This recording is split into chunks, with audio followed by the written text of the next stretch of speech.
আসসালামু আলাইকুম রহমতুল্লাহ। নবম শ্রেণীর প্রিয় শিক্ষার্থীরা কেমন আছো? সবাই আশা করি অনেক ভালো আছো। তোমাদের বাংলা সহপাঠ যে বইটি দেওয়া হবে ২০২৫ সালে নবম শ্রেণীর জন্য।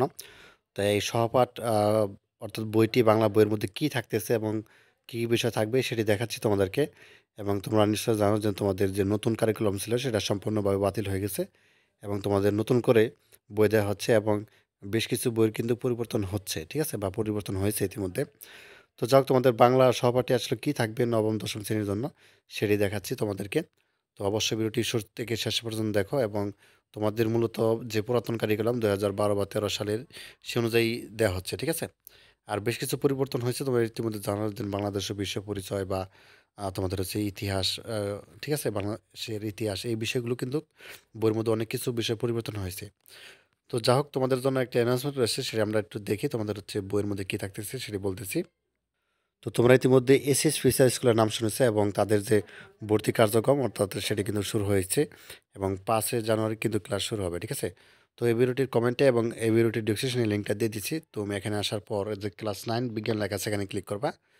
দেন হচ্ছে তুমি এখানে চলে আসবা। তো এখানে ডেমো একটা ভিডিও রয়েছে, অবশ্যই দেখে নিবে এবং কারা ক্লাস নিবে তোমাদের এবং ভর্তি কার্যক্রম কীভাবে, এবং একই সাথে তোমাদের হচ্ছে কী, কী বিষয় থাকতেছে, কী, কী বিষয় পড়বা, ঠিক আছে? সব কিছু কিন্তু এখানে পেয়ে যাবে এবং তোমাদের যত ধরনের প্রশ্ন ছিল সব কিছু কিন্তু পেয়ে যাচ্ছে, ঠিক আছে?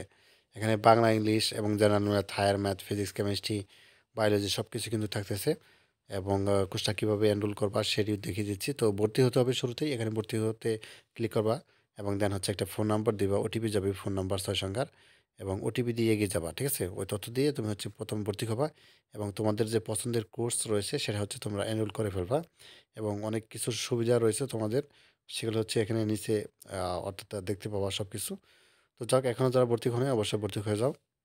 আচ্ছা, তোমাদের বাংলা সহপাঠে মূলত থাকবে হচ্ছে একটা নাটক, একটা উপন্যাস, ঠিক আছে?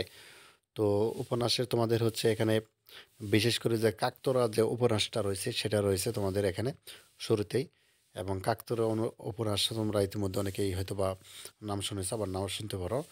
তো এটা একটা খুব গুরুত্বপূর্ণ একটা উপন্যাস এবং পরীক্ষার মধ্যে কিন্তু উপন্যাসটা অবশ্যই অবশ্যই থাকে, ঠিক আছে? এবং তারপর রয়েছে নাটক, বইপির নাটকটা, এটা কিন্তু থাকে এবং তোমাদের হচ্ছে এখানে বহির্বাচন প্রশ্ন সৃজনশীল এই ৬৬ নম্বর পৃষ্ঠায় পেয়ে যাবা, ৩২ নম্বর পৃষ্ঠায় পেয়ে যাবা বহির্বাচন প্রশ্ন সৃজনশীল, ঠিক আছে? আচ্ছা, কাকতরা উপন্যাসটা আমি যে তোমাদেরকে একটু দেখাই মূলত কীভাবে হচ্ছে উপন্যাসটা এবং উপন্যাস কে লিখেছেন সব কিছু কিন্তু শুরুতে পেয়ে যাবা, ঠিক আছে? তো তোমাদের এই যে এখান থেকে শুরু, অর্থাৎ সেলিনা হোসেন মূলত এই উপন্যাসটার লেখক। কাকতরা যে উপন্যাসটি তিনি লিখেছেন সেলিনা হোসেন এবং এটা হচ্ছে তোমাদের উপন্যাস, ঠিক আছে? আচ্ছা, এরপরে হচ্ছে তোমাদের আহ, নাটিকা, যেটা বলতেছিলাম, বহিপির যে নাটিকাটা আছে সেটা যদি তোমাদেরকে একটু দেখানোর চেষ্টা করি। উপন্যাসের পরে আমরা হচ্ছে বহিপির নাটকটা তোমাদেরকে একটু দেখিয়ে দেই।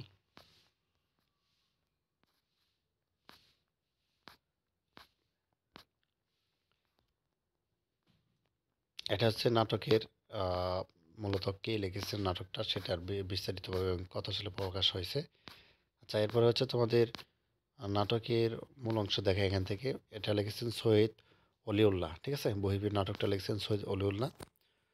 তো যা হোক, এটা হচ্ছে তোমাদের নাটকের এখান থেকে শুরু হবে আর কি, চরিত্রগুলো দেখতে পাচ্ছ। তো এই ছিল। ধন্যবাদ সবাইকে ভিডিও দেখার জন্য। আল্লাহ হাফেজ।